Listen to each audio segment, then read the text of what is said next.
Magandang araw. Ikaw ba ay nagpa-check na ng kolesterol? Mataas ba ang kolesterol mo? Ang kolesterol ay grupo ng mga taba na kailangan ng ating katawan upang makagawa ng healthy cells, vitamin D, sex hormones, at cortisol. Ito ay tumutulong din sa pagtunaw ng pagkain. Mula sa pagkain ng taba, asukal at protina, ginagawa itong kolesterol ng ating atay. Ang triglycerides ay isang uri din ng taba na galing sa mga kinakain natin tulad ng asukal. Ang atay din ang gumagawa nito galing sa sobrang calories na galing sa asukal. Maraming klase ang kolesterol. Mayroong LDL, HDL, VLDL at triglycerides. Hindi naman masama ang kolesterol. Sa katunayan, bawat isa sa kanila ay may tungkulin sa ating katawan. Ang LDL ay tagapag-deliver ng kolesterol at triglycerides galing sa atay tungo sa iba't ibang bahagi ng katawan. Ganon din ang VLDL. Ito ay tagapag-deliver ng triglycerides galing sa atay tungo rin sa ibang bahagi ng katawan. Ang triglycerides ang taba na nag-iimbak ng sobrang calories na galing sa pagkain patungo sa fat tissue, katulad ng taba sa ilalim ng ating balat, taba na bumabalot sa ating mga organs, at iba pa. Ito ang unused calories na gagamitin ng ating katawan bilang enerhiya sa ating mga pang-araw-araw na gawain. Ang HDL ang tagapagtanggal ng mga sobrang kolesterol na dumadaloy sa dugo.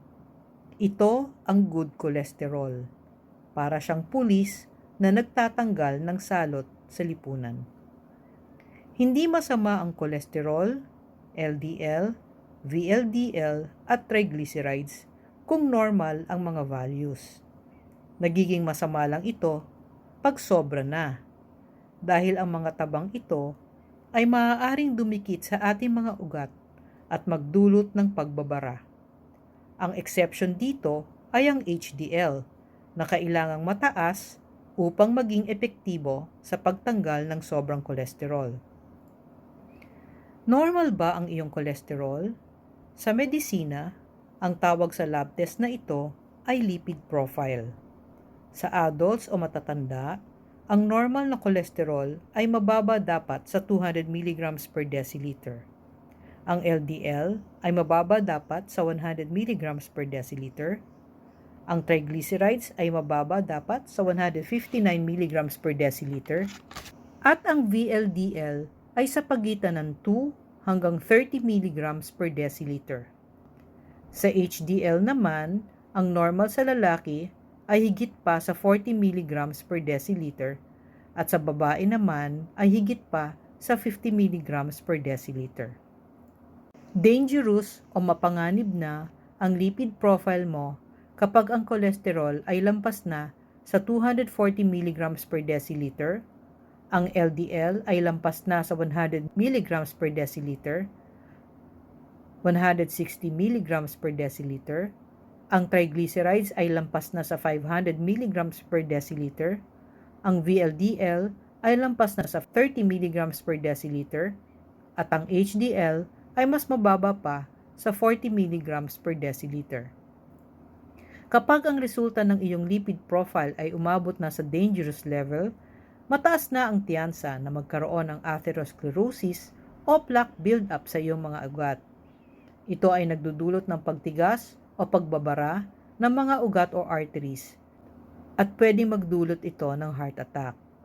Nararapat lang na kumonsulta sa doktor upang ikaw ay mabigyan ng karampatang payo at gamot. Siguradong ikaw ay papayuhang magdagdag ng gawain o physical activities, mag-exercise, tumigil sa paninigarilyo at mag-diet.